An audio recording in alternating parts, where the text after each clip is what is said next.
Hi everybody. Thanks so much for having me here, and what an incredible day it's been. This entire event is so well run, and the people that have been speaking, I've taken so much from it. It's really cool.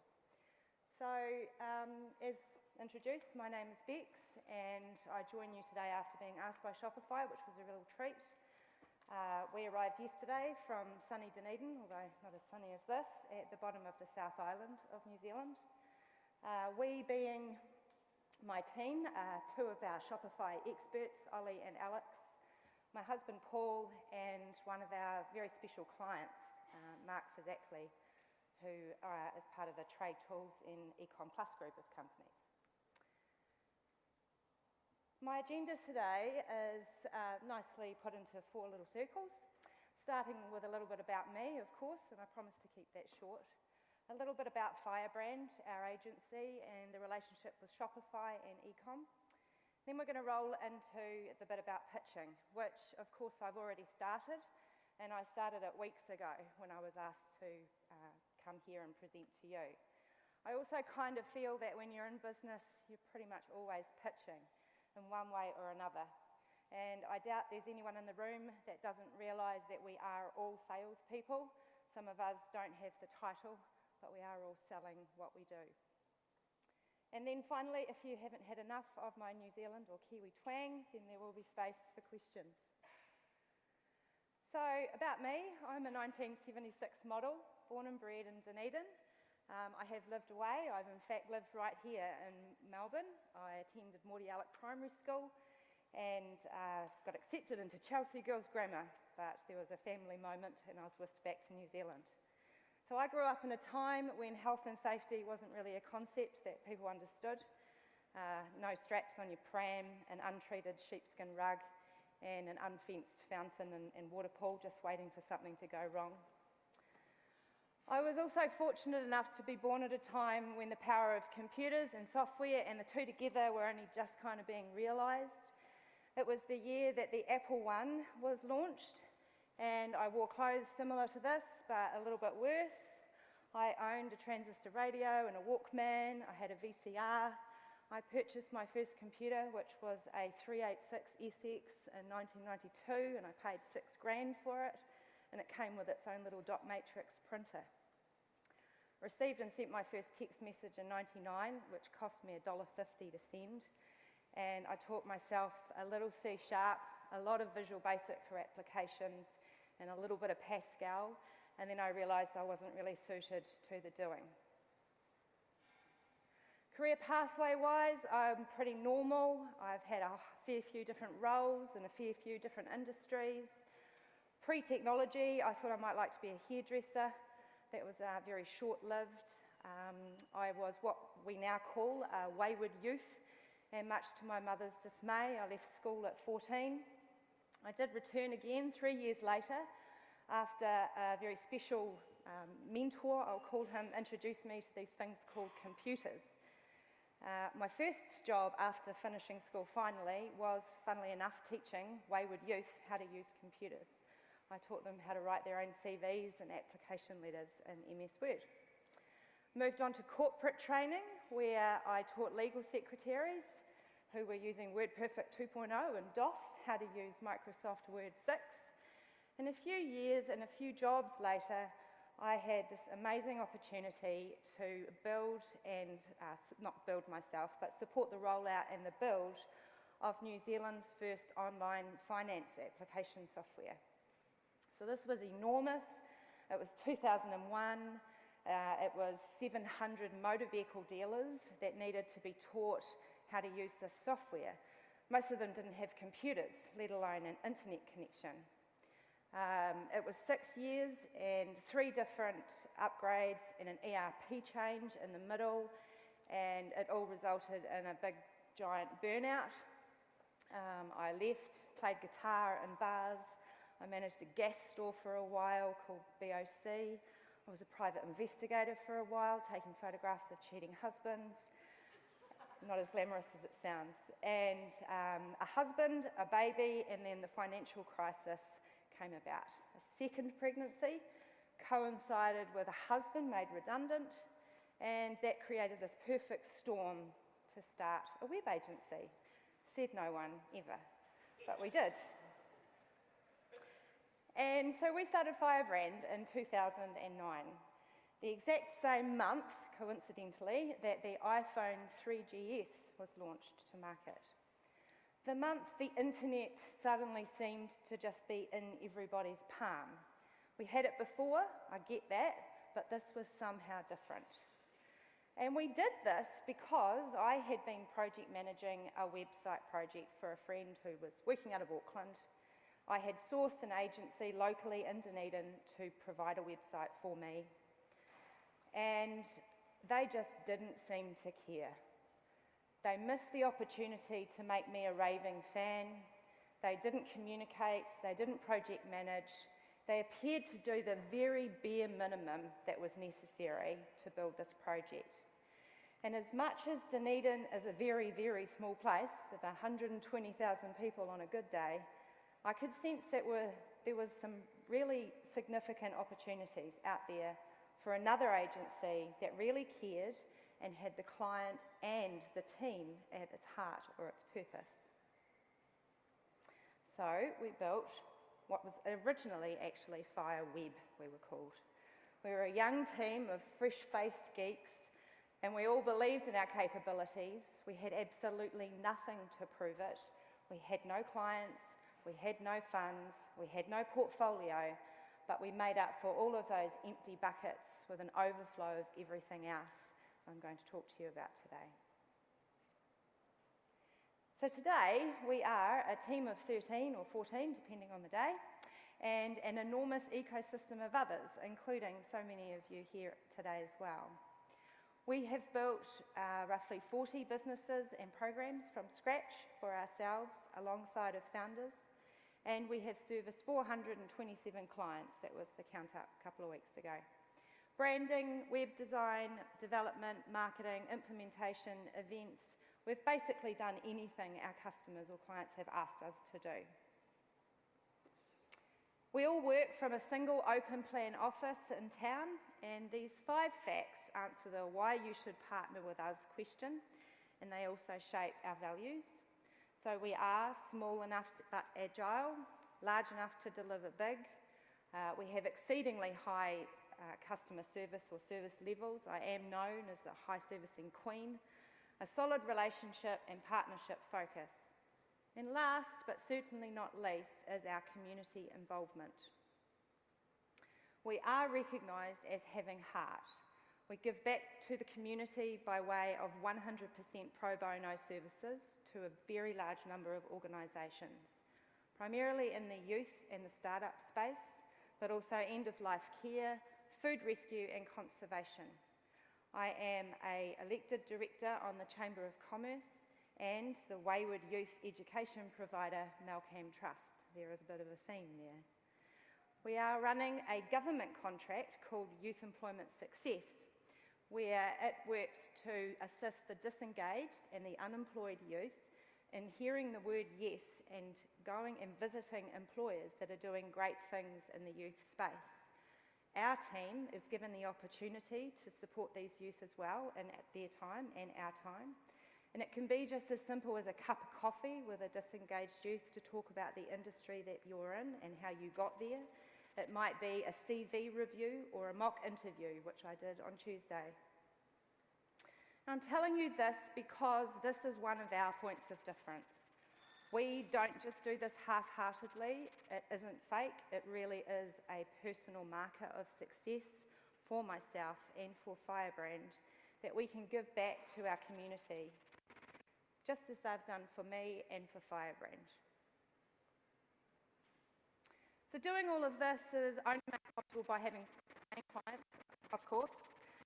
We aren't a not-for-profit, and 8 years ago building 5-page websites, that was our main bread and butter, and it's no longer the case, of course. We are a full-service offering, and for the right clients we provide business planning and strategy, branding, marketing, implementation, app development, and of course e-commerce. It's also not just Dunedin anymore. Over 60% of our revenue is sourced outside of Dunedin, and it is now moving outside of the country. Two key projects that we're smack bang in the middle of today is building an enterprise-size e-com platform, talking about B2B with one of our lightning talks that rang entirely true. This is a multi-channel, drop-shipping, decoupled, API-driven, integrated platform, and of course it's nicely integrated with Shopify. Secondly, and again, another lightning talk, surprise, surprise, we're in the middle of finishing the establishment phase of a live lobster export from Dunedin into China. And the next phase is to take it into more countries and an e-commerce arm as well. Keen to catch up with that person. So e-commerce has been a part of our strategy since winning our first e-com pitch, which was 2010. Sadly, it was Magento, but we'll forgive ourselves for that. The client remains one of our largest clients today. They're a retail chain across New Zealand, mainly in malls, providing everything you want and nothing you really need. And we made all of the usual rookie mistakes. So they had 33 lines of product. Can't be that hard to do a data import. They didn't have an image bank. That's right, it's not that hard to take a few photographs and attach it to the right product. We actually really didn't know much about e-commerce in a doing sense, but we had enthusiasm seeping from our pores. And today, we no longer build Magento stores, of course. We do support them, so we patch them and put bug fixes and things in place. And we have found our true happy space with Shopify. So, enough about me and Firebrand, and moving on to this whole pitching exercise. So, I've kind of distilled, probably not the word, but 10 points that I'd like to cover when it comes to pitching. Each of the 10 will be addressed in detail, and each has its place in my process that is generally known as pitching. But before we do that, let's talk about the elephant in the room, because pitching has kind of never been a real thing. It's been dead for a very long time. The world is about relationship building, partnership making, communicating, and building trust. And all of those elements require really authentic, real, truthful communications and contact. And we need to embrace the fact that nobody's perfect. So that's why I called this pitching imperfection, because we've all got a journey and we've all made mistakes and we've all learned things along the way. Who would want to be perfect anyway? So number one goes without saying, I really hope, and that's of course research. Research the audience, the customer that you are facing. This will prepare you for those face-to-face meetings, but it could also help to prepare you for those bathroom moments. Being a wee place like Dunedin and New Zealand, it's pretty simple to do a very broad review of anyone and the organisations that they're representing. Myriad of channels which are full with content, and the oversharing nature of individuals as well. It's very rare that a person in a place can't be found, and if they can't be found, there's usually a bit of suspicion as to why they can't be found online. There really is no excuse to not know who you are facing, what their market is, what they sell, and how they currently do this.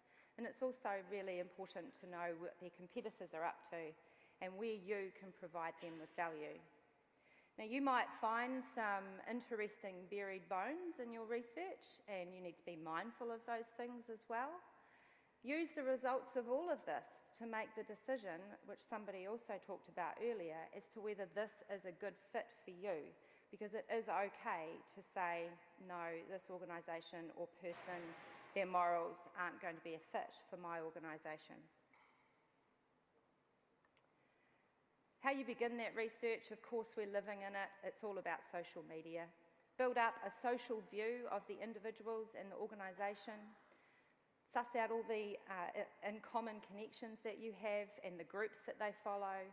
You'll find that you can easily find conversations that are happening on LinkedIn where they're maybe asking questions, community notice boards.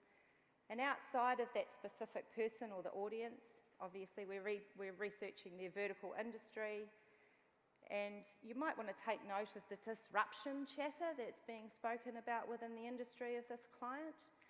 What are the competitors up to? Has there been any staff movements, etc.? Note the language that they use, the voice and the messaging that they're using, and then work to incorporate this into your own thinking as well. Number 2, there's a room full of awesome design, beautiful people. And this is really important in the pitching process. This is about hitting hard first up and making your physical presence speak to who and what you are. So I've been asked half a dozen times today by people that actually have the courage to ask. It's a Nomdi dress, it's a Dunedin brand, and I wear a Dunedin brand when I do these types of things because I'm super proud.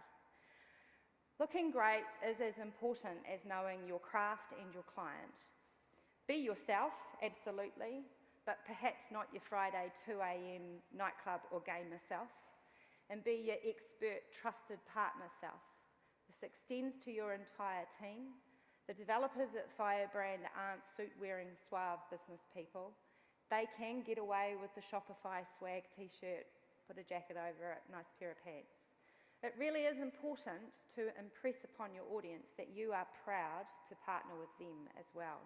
You're reflecting your own quality in your craft and you're wanting to work with them. Never think for a moment that, it's just a video conference, so it's quite irrelevant. And I think there's 2 reasons for that. Number 1 is that when you wear a sharp outfit or you're sharp in your attire and your being, you also sharpen your language, you sharpen your cognitive function and your behaviour.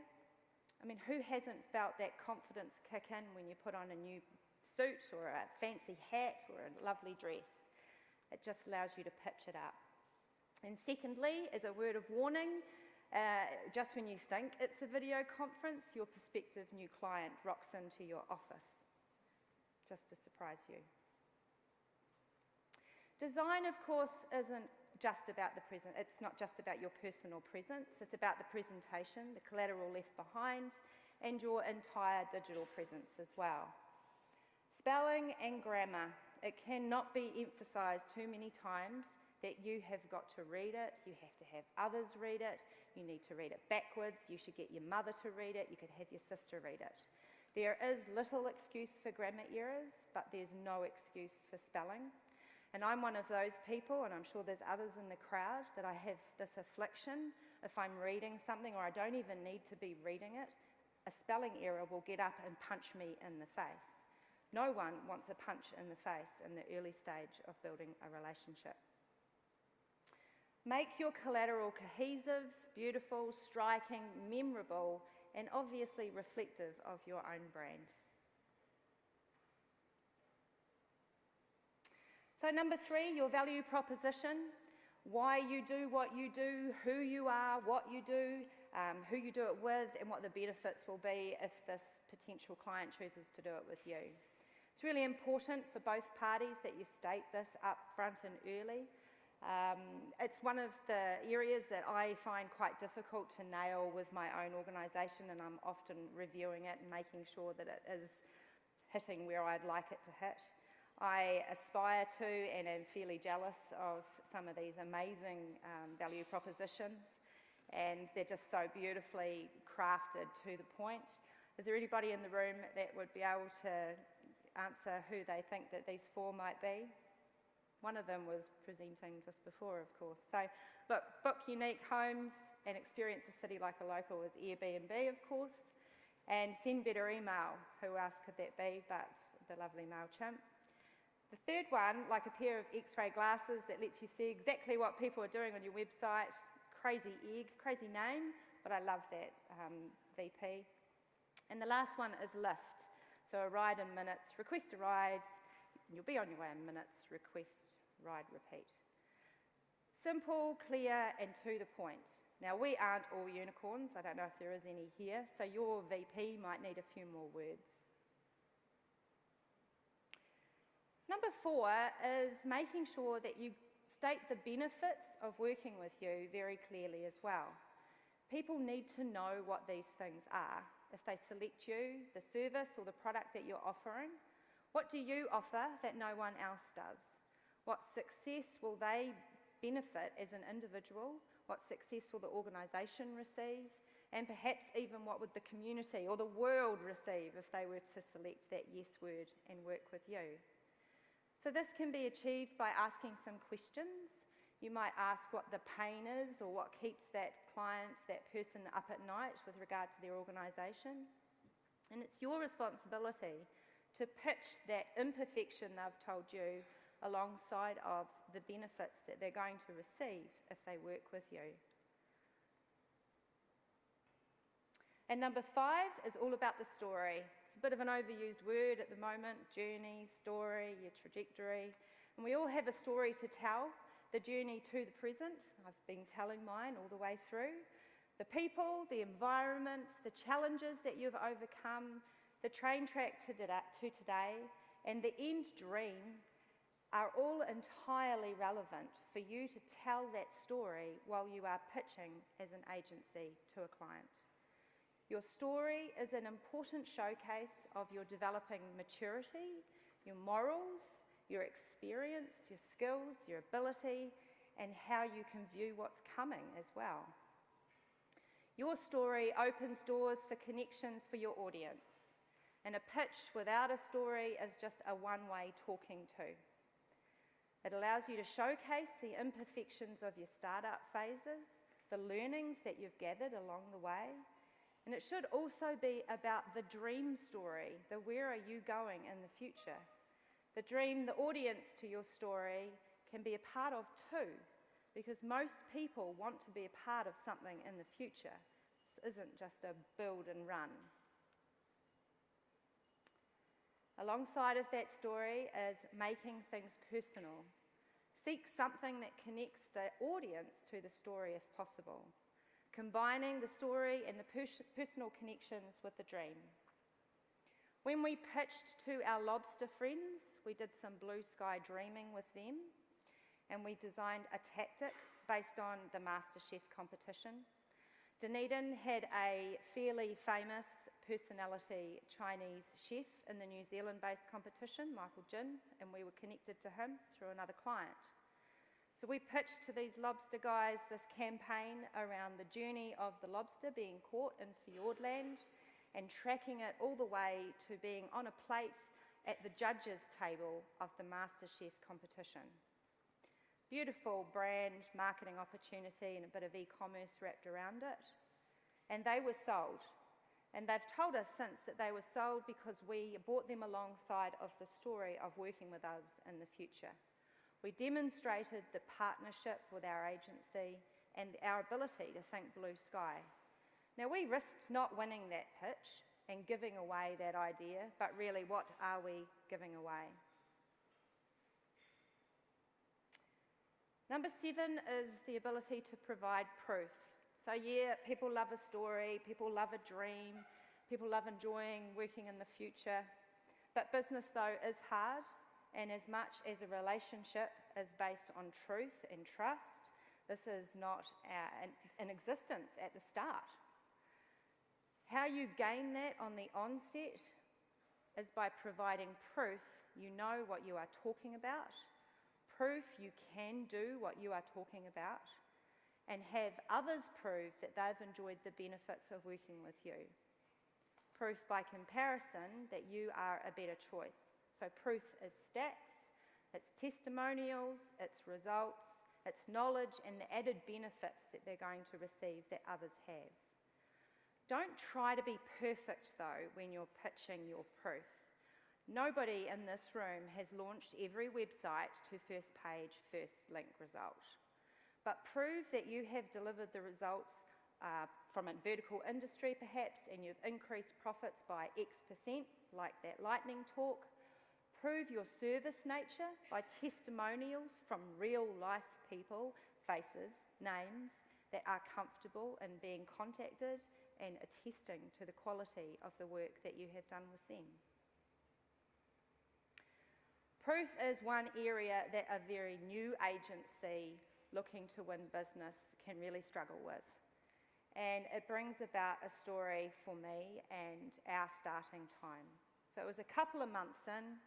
We had a very slim portfolio of 3 little brochure websites.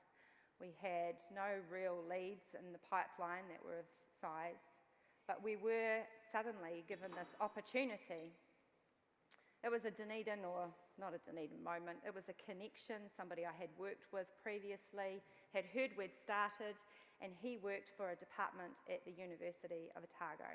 They were doing an RFP for his department, and he put us on the list because he was a good guy, and he's since said, I didn't think you guys would have any chance to win this. So it was the microbiology and immunology department. I know nothing about microbes. And this is a story about opportunity, research, design, timing, personal and absolute belief. Our designer at the time, Tom, by chance, had a double degree in microbiology and design, one of the only to ever graduate with that left-right brain thing going on. And we researched the shit out of this stuff.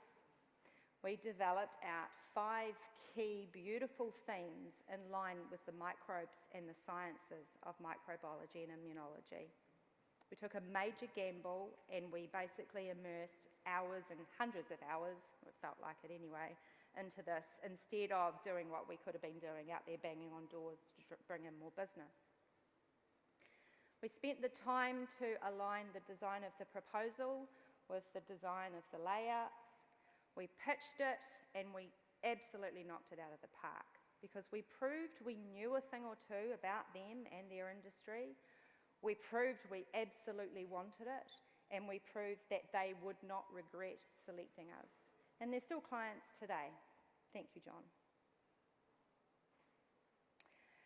Number 8 is all about that call to action. So the buy it, start up now, join the mailing list, follow our social media, get in touch, launch, all of those standard call to actions that you primarily get online. Now, it doesn't naturally equate to a pitching process where you can start that type of conversation. It's also really not okay to ask for a deposit check. It gets a bit uncomfortable. But it can be a simple commitment or a call to action to provide you with a link to a website that they think is really cool, or a brand that they aspire to. Maybe you can connect them to somebody else for a purpose that's outside of what we're doing here, but you think would be valuable to their organisation. Our Youth Employment Success campaign is a great call to action for us because we're always on the hunt for really good youth-friendly Dunedin-based businesses. So I'm often talking to them alongside of it about our program. And the call to action is, can I make a time outside of now? Because it's, we want to talk about your business and how we can help you. But I'd love to come back and talk to you about youth employment success. Shopify also has some really great call to actions, of course. You can make the additional time to go and see them to present the back-end management system, which is beautiful and easy to use. You could make a time to revisit them and demonstrate the dashboard just for 20 minutes so that you can further understand why Shopify is the trusted platform of millions of people around the world. Use timing as a motivator.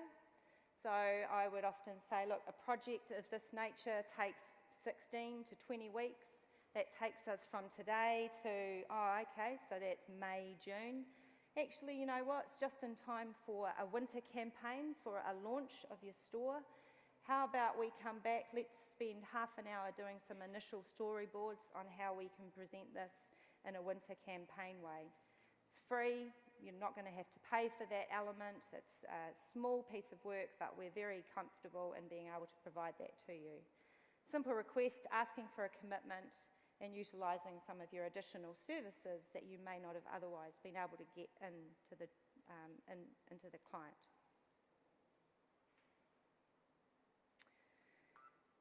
So being prepared for objections is number 9, and it really is an elephant. I've lost the attribution, somebody here might know, but somebody gave it the acronym BANT, and it's budget, authority, need and time. So we all need to be prepared for objections when we're pitching or selling. And an objection based on budget needs some careful thought as to what you and your agency is prepared to do if it is budget related. It could be that you're able to offer time payments. It could be that you're able to offer some type of milestone payment plan, or I've even seen some people tying success with payment as well. Authority.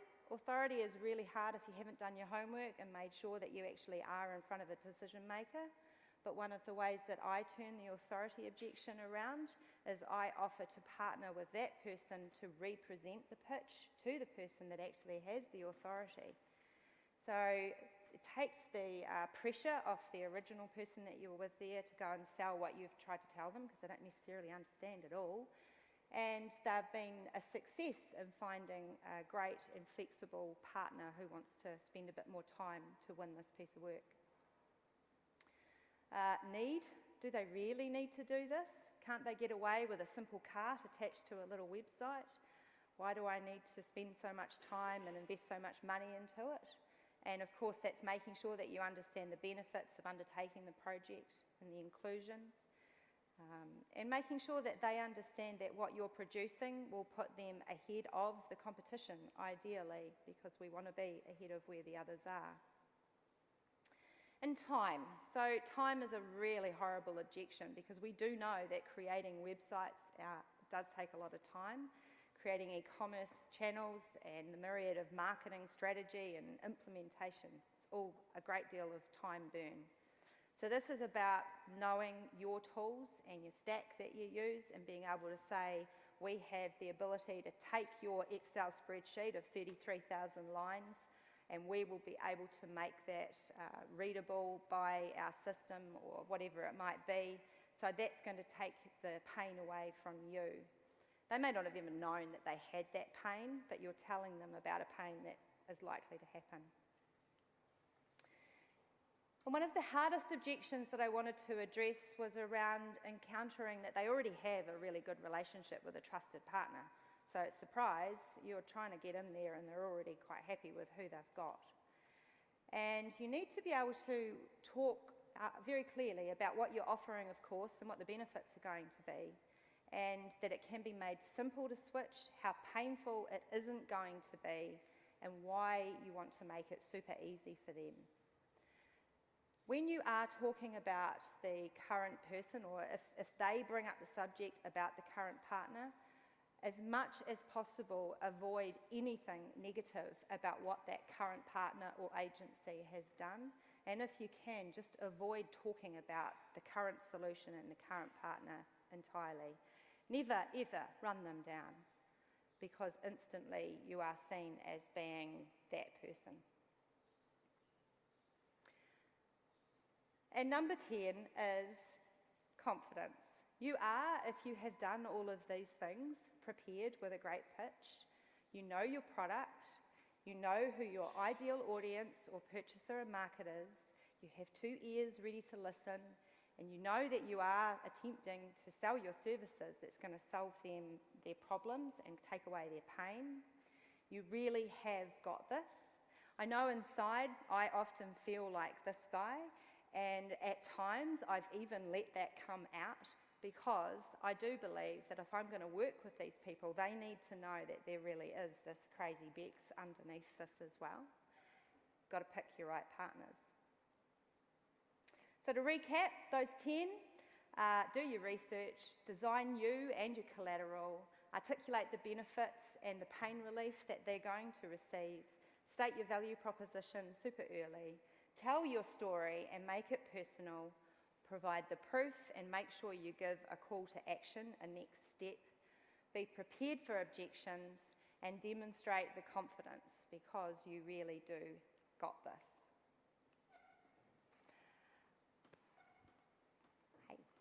Awesome.